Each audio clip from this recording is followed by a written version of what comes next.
When Zak Brown stood in front of the cameras yesterday and dismissed the rumor that Oscar Piastri and Max Verstappen could be swapped between McLaren and Red Bull, every Formula One outlet in the world ran the same headline: McLaren denies the swap, story closed, end of conversation. But here's the part nobody in the broadcast booth caught. Brown did not deny the swap. He redirected it. And in 20 years of paddock politics, every single time a team principal has redirected a question about a rival driver, they have been doing one specific thing. They have been clearing the air around a deal their own team is quietly negotiating around. Because Brown did not just say no. When asked where Max Verstappen would actually end up, he made a point of naming Mercedes. Specifically, by name. Not as a possibility, as a likelihood. And the moment a CEO whose team has its own former Red Bull race engineer locked in for 2028 starts publicly steering a four-time world champion toward a different team entirely, you are not watching a denial, you are watching a chess move. So tonight, we are going to walk through what Brown actually said, what he very deliberately did not say, and why what looks like a routine paddock denial is, in reality, the loudest possible confirmation that the Piastri-Verstappen swap is not a rumor anymore. It is a negotiation. And by the end of this video, you are going to understand exactly why this story is far closer to becoming reality than the headlines are letting on. Let me start with the timeline, because the timeline is what makes this so dangerous. May 7th, 2026. Juan Pablo Montoya, who is not some random fan blog but a 7-time Grand Prix winner with active sources inside the paddock, goes on the record with the betting outlet BetPack. He says in his own words that Mark Webber, the manager of Oscar Piastri and a former Red Bull driver himself, is not happy with the way things are going for Oscar at McLaren. Then Montoya goes one step further. He says a direct swap between Verstappen and Piastri would make sense. He explains why. Webber raced for Red Bull. Webber understands the team. Webber would not be sending his driver into an unknown environment. The whole thing, in Montoya's framing, is logical, sensible and plausible. Within hours, Sky Formula One's David Croft confirmed on the Speed Cafe podcast that he had heard the same whispers. And by the end of the day, Motorsport Italia's Roberto Cinchero published a separate report claiming that Red Bull team principal Laurent Mekies and CEO Oliver Mintzlaff have already prepared a contingency plan around Piastri specifically. Now stay with me, because this is where the story takes a turn most people missed completely. Because when Brown finally responded, he did 3 things in a single press session that, taken together, tell you everything about what is actually happening behind the scenes. First, he insisted he could not be happier with his current driver lineup. That is the line every news outlet quoted. Second, he confirmed both drivers are under long-term contracts. Norris through 2027, Piastri through 2028. That is the line nobody questioned. But third, and this is the part that almost nobody picked up on, when asked directly where Verstappen would actually end up if he left Red Bull, Brown specifically named Mercedes. He said Mercedes was the logical destination. He did not say it casually, he said it deliberately. He framed it as if he had already thought about it.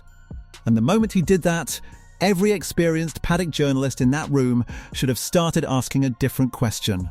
Because the only reason a McLaren CEO publicly steers a rival driver toward a competitor is if his own team is doing something he does not want that rival to know about. But here's the real problem. Because we already know what McLaren has been doing. We have known for months. In April of this year, McLaren and Red Bull jointly announced that Gianpiero Lambiase, Verstappen's race engineer for nearly a decade, would be moving to McLaren no later than 2028. That single announcement is the most quietly significant transfer in modern Formula One politics. Lambiase has been Verstappen's voice on the radio through 4 world championships. He understands Verstappen's driving language better than any other engineer alive. He has been with him through the Hamilton Wars, the Mercedes era, the 2021 title fight, every controversial radio message, every safety car decision, every late race tyre call. And the fact that he is now contractually heading to McLaren in 2028, the exact same year Verstappen's Red Bull contract expires, is not a coincidence. It is the most obvious paper trail in modern Formula One. The kind of paper trail that only exists when a team is preparing the ground for a driver, not just hoping that driver might one day come available. Subscribe right now, because what comes next is the part the broadcasters are not allowed to say out loud. Because behind every public denial in this story, there is a private fact that contradicts it. McLaren has signed Verstappen's race engineer. The race engineer is moving in 2028. Verstappen's contract ends in 2028. Verstappen has performance-based exit clauses that activate if he is not in the top two of the championship by the summer break. He is currently 7th. He has no podium in 2026. He is 54 points behind the championship leader. And the McLaren CEO, the man whose team has been preparing for Verstappen for over a year, is now publicly steering Verstappen toward Mercedes. Read all of those facts together and ask yourself one question. Does that look like a CEO who genuinely does not want Max Verstappen? Or does it look like a CEO who knows the deal is closer than he is allowed to say and is trying to manage public expectations until contracts catch up with reality? Now let me show you the part of this story that breaks open the swap angle entirely. Because the missing piece in every public discussion of this rumour is Mark Webber. And Webber, as Piastri's manager, is the single most important and least visible figure in this entire negotiation. He has been openly absent from key paddock events throughout 2026. He missed the Bahrain pre-season tests. He has been notably scarce around the McLaren motorhome at multiple Grand Prix. And he is, critically, a man with deep, established relationships inside Red Bull, a team where he raced for 7 years from 2007 through 2013. Webber knows Christian Horner's old structure intimately. He knows Helmut Marko, even after Marko's recent departure from the senior Red Bull setup. He has the personal relationships, the paddock trust, and the operational understanding of Red Bull's internal culture that almost nobody else in Piastri's professional orbit has. And he has very quietly been working in the background while the cameras have been pointed at Brown, at Stella, at Norris, at Piastri himself. The story you are seeing on television is the public conversation. The story that actually matters is the one happening in private, between Webber, between Mekis, between the senior leadership at Red Bull, who are publicly insisting Verstappen is staying, while privately preparing for a world in which he is not. But this is where the real story gets uncomfortable. Because the relationship between Piastri and McLaren is not what the public broadcast presents either. Multiple paddock reports have described the relationship between Piastri and Zak Brown as slightly strained.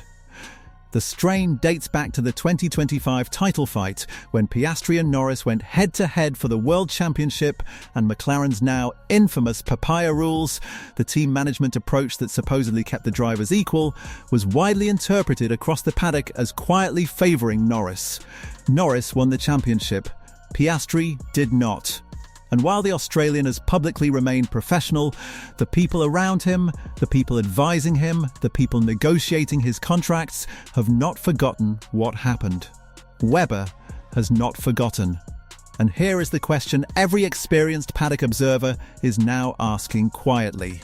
If you are Mark Webber and your driver was treated as the second priority during the most important season of his career, and the team that did that to him is now signing your direct rival's race engineer, do you stay, do you leverage, or do you find an exit? The answer to that question is what is happening right now, in private, while the cameras are pointed at the wrong people. So here is the question I want you to leave a comment about, because the answer matters more than people think. If you were Oscar Piastri, given everything we just laid out, would you stay at McLaren and trust that the team will treat you fairly in the next title fight? Or would you take Webber's advice, take the Red Bull seat, and rebuild a team around yourself as the unquestioned #1 driver with the full Red Bull engineering empire behind you? Because the people advising Piastri very obviously have already started thinking about that second option. The question is whether Piastri himself, who has publicly remained the most diplomatic young driver on the grid, is ready to make a move that would shake Formula One in a way the sport has not seen since the days of Vettel leaving Red Bull for Ferrari. Now watch what happens next, because this is where the contracts stop mattering and the paddock politics take over. Because contracts in Formula One, despite what every press release wants you to believe, are not enforcement mechanisms, they are leverage tools. Verstappen has a contract through 2028, but he has performance exit clauses he can activate as early as this summer if Red Bull's results do not improve. Piastri has a contract through 2028, but as the Yardbarker analysis from last month pointed out openly, in a straight choice between Norris and Piastri, Piastri is the one McLaren is more willing to release. Norris is the world champion, the marketing face, the British poster boy of the sport. Piastri is the driver Brown has a slightly strained relationship with. And here is the brutal truth about modern Formula One contracts. They are negotiated to be broken. Every senior driver on the grid has exit clauses, every team has performance triggers, every manager has back-channel conversations with rival teams. The official statement is always that the lineup is locked in. The reality is that the lineup is fluid the moment performance, money, or politics shifts the calculation. And right now, all three of those things are shifting at once. But here is where the story takes its darkest turn. Because the man at the center of all of this, the one whose decision will trigger or cancel everything we have just walked through, is Verstappen himself. And what Verstappen has been saying publicly for the last 3 weeks should make every Red Bull employee nervous. He has called the 2026 regulations fundamentally wrong. He has hinted at retirement. He has joked after the Miami spin that he could always go rallying. Each individual comment looks like a frustrated driver venting after a bad weekend. Put them in sequence, however, and they look like something else. They look like a 4-time world champion mentally preparing himself and the public for an exit. And every team principal in the paddock knows this. Brown knows it. Wolff knows it. Meekes knows it. The only person who is publicly pretending nothing has changed is Christian Horner, who is no longer running the team in the same way he used to. Helmut Marko, the architect of Red Bull's driver philosophy, is gone. Lambiase, Verstappen's voice on the radio, is contractually leaving. The institutional structure that has held Verstappen at Red Bull for a decade is dismantling itself in real time. And when that institutional structure goes, drivers go too. And this is where Brown's redirect to Mercedes becomes genuinely interesting. Because Brown has done something subtle and clever in his public framing. By naming Mercedes as Verstappen's likely destination, he has accomplished 3 things at once. He has deflected attention from McLaren's own preparations. He has subtly raised the price tag for any team that does want Verstappen by suggesting demand exists.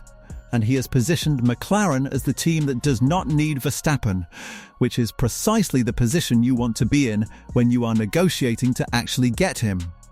It is the same psychological play Toto Wolff used in 2019 when he insisted Mercedes was not interested in Lewis Hamilton during a critical contract phase, only to sign him to a new deal weeks later. It is Paddock 101. The team that publicly says it does not want a driver is often the team most actively pursuing him.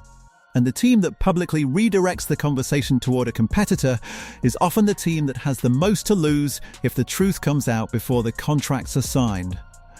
So here is the second question I want you to think about.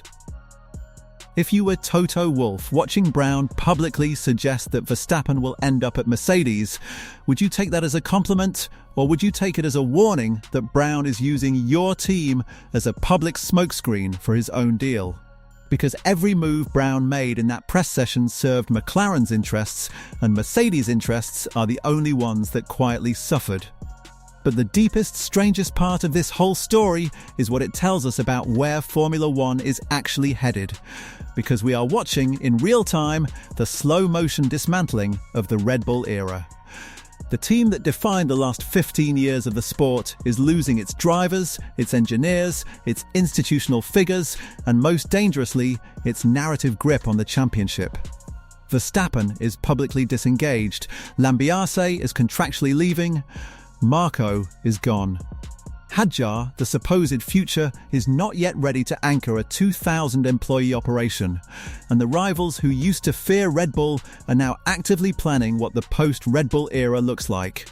Mercedes has Antonelli, McLaren has Norris, Ferrari has Hamilton, and in the middle of it all, the most valuable free agent in the sport, the four-time world champion, is being publicly courted by everyone while privately negotiating with one team. The only question that remains is which one. And the answer to that question, despite everything Brown said yesterday, is almost certainly not the team his comments suggested. There is a line in Brown's own statement that nobody quoted, but which I think will be remembered as the most important line he said all week. When asked about Verstappen specifically, Brown said, and I am paraphrasing carefully here because the exact wording matters, that if a McLaren seat were to open up, Verstappen would be an attractive option. But this is not a scenario he is anticipating. Listen to that sentence carefully. He did not say it would never happen. He did not say McLaren had no interest. He said he was not anticipating it. Which, in the language of Formula One politics, is the exact language a CEO uses when he does not want to be on record committing to something his team is actively preparing to do. Because anticipation is a public posture. Preparation is a private fact. And every signal coming out of McLaren, from the Lambiase signing to the Brown deflection to the strained Piastri relationship, suggests that the preparation has been happening for far longer than the public conversation has acknowledged. So tell me in the comments what you think happens before the summer break. Does Verstappen activate his exit clause? Does Piastri leave McLaren before his contract is up? Does the swap actually happen, or does Brown's redirect to Mercedes turn out to be the truth after all? Because the next 3 months are going to determine the shape of the Formula One grid for the next half-decade. The drivers know it, the managers know it, the team principals know it, and the only people pretending nothing is happening are the ones standing in front of the cameras telling the public version of a story that is already, very obviously, being rewritten in private. If you want to know what happens when a McLaren-Red Bull negotiation moves from rumour to reality, subscribe now, because the summer break is coming, the exit clauses are activating, and this story is about to break in a way that no press conference can contain. Drop a comment with your verdict. Was Brown's denial real, or was it the loudest possible confirmation? Because by August, after the lights go out at Spa-Francorchamps and the silly season officially begins, the answer will not be a debate anymore. It will be a verdict, and the people running these teams are going to wish they had spoken more carefully this week.